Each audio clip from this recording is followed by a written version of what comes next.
Hi, I'm Dr. Ken Adams, for those of you who don't know me, and welcome back to those of you who have followed my work on enmeshment.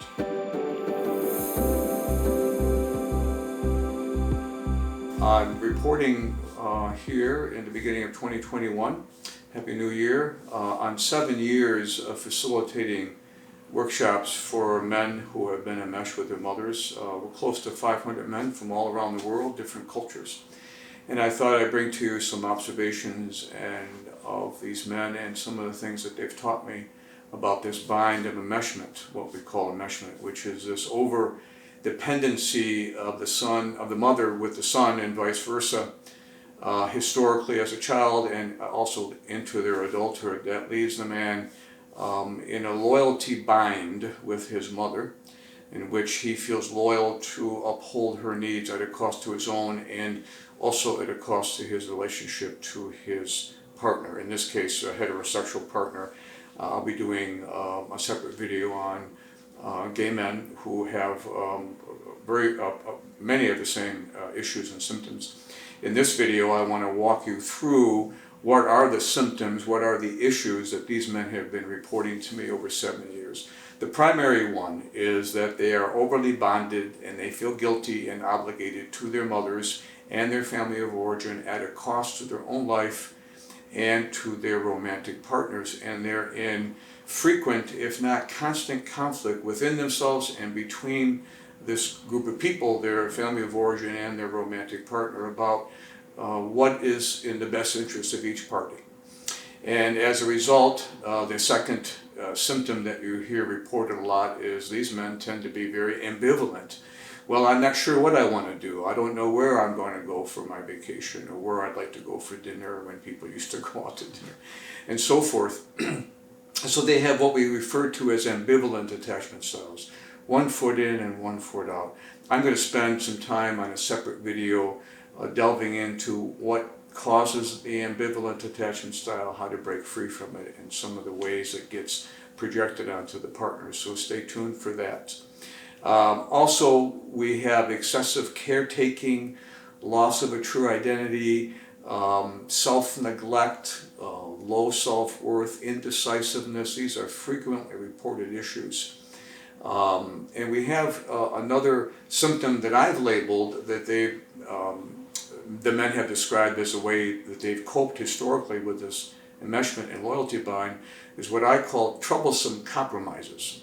So troublesome compromise, which is going to have its own separate talk and video by myself, so stay tuned for that, is where the man tries to please and placate everybody. So he compromises what he wants to do, what he thinks his spouse wants to do, what his mother might want, and pretty soon he's torn in multiple ways, and he's sort of defined this troublesome compromises, which has gained him no ground and displeased everybody, because he can't break free from this obligatory assignment that he must please his mother at a cost to the rest of his life. So I will get into that further down the road, but that is a common reported issue that the men have brought to the workshops over these 7 years. The workshops being Overcoming Enmeshment, moving from guilt and ambivalence to passion and purpose, which is the subtitle of the workshop, which, after 7 years has remained without a doubt the primary description of what's delivered in that workshop, which, by the way, you can find out more about if you go to the website overcomingenmeshment.com. So moving from guilt and ambivalence to passion and purpose is the movement that is created in the workshop, and I'd have to say that, having watched close to 500 men, that's exactly what happens in the workshop. So lots of guilt and ambivalence reported. Addictions, particularly food and sex, where these what we call these disorders of appetite, right?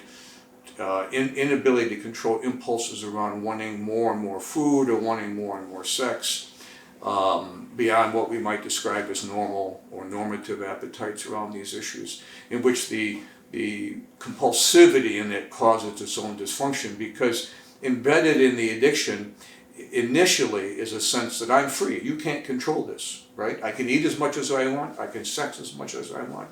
And mommy, you can't do anything about that. The trouble is that that becomes its own problem and its own trap and its own bind. So that's a frequently reported issue. Probably about 60 to 70% of the men coming in have some compulsive addictive issues.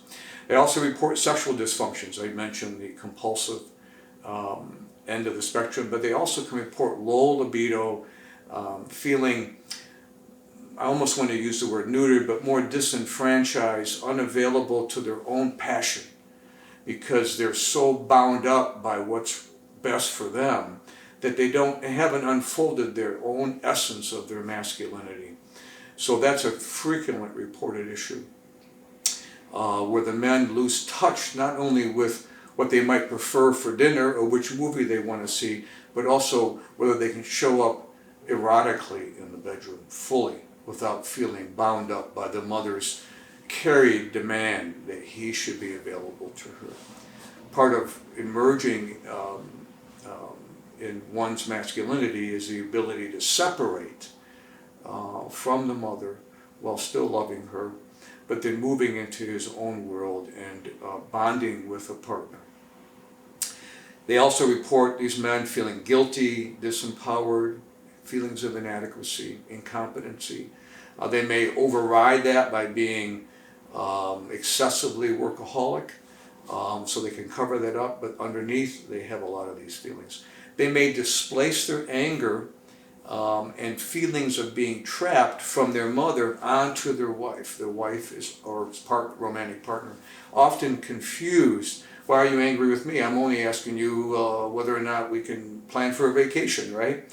So he might interpret that as wanting too much control over him, when in fact it has little to do with the reasonable needs of the partner or the family system that he's in, but has to do with his carried or projected anger and entrapment he's yet to break free from his mother. And not surprising, these men have difficulty with boundaries. So they let people sort of intrude or walk all over them, or they might be very rigid in their boundaries. Leave me alone can be dismissive as a way to make sure they don't get trampled on and intruded on. So they don't do a very good job at negotiating their needs within a context of a situation that is requires negotiation between two people. So what has the workshop taught us about what works for these men? Well, the obvious thing is that they have to make a decision that the contractual arrangement between them and their mother must change. It can't stay the same. There's no way to emancipate, to break free from these enmeshed mother-son relationships with the same contract. And when I mean contract, I mean the implicit, obligatory arrangement that you can't leave me behind and go off into your own life. And the irony here is, and I just want to mention this, if you go into the family system therapist literature, one of the ironies of the characteristics of healthy families reported in the family system literature is that the more separateness you permit, the more closeness you invite. Now that's kind of ironic, isn't it? But the more freedom you give your adult, emancipating child, the more desirous he is to return because he doesn't feel obligated. He feels free to love you and to rearrange his love for you in relationship with you based on his terms. And so the adult relationship between the adult child emancipating from his family and the parents rearrange the contract where there's more of a peer-like, if you will, relationship that emerges, where the adult child, the son's needs are primary, and the parents understand that and celebrate that. So the opposite of that is what we see in these enmeshed relationships. You can't leave me, you're obligated to me, mother implies, and the father chimes in and says, take care of your mother so I don't have to take care of her, and your brother or sister call you and say, did you call mom recently? So pretty soon you have proxies of mother and other family members which draw you in. So the first order of business has to be that has to be broken. And you have to be willing to be misperceived. You have to set boundaries. You have to create new beliefs. It's not my job to take care of your helpless mother. I want to love you, but I want to love you on my terms. You need to create a separate sense of self so that sometimes on holidays you may not visit. it might be disappointing to everybody, but sometimes you're vacationing with your family. So your family of procreation, your romantic partner, your life, get your primary focus and energy. Your family of origin, while important, your mother, while important, they get second tier obligation or energy from you. That has to be put into place. And that the parent's job is to manage their disappointment and to join with you in rearranging that contract. Remember, the more separateness that's offered, the more closeness is invited. So the primary recovery for the enmeshed man to break free of these symptoms, so you can't just treat the symptom, you've got to treat the underlying issue. And in this case, you've got to, I'm going to use the word divorce, you've got to divorce the contractual arrangements that are implicit and explicit between you and your mother in order for you to say, no, my life is my first priority. And I need you to be understanding about that. So I hope that helps. If you want more information about how to break free and still love your parents and move from ambivalence and guilt to passion and purpose, feel free to check out my website, overcomingenmeshment.com, and take a look at the workshops to see if that's something that you might want to look into.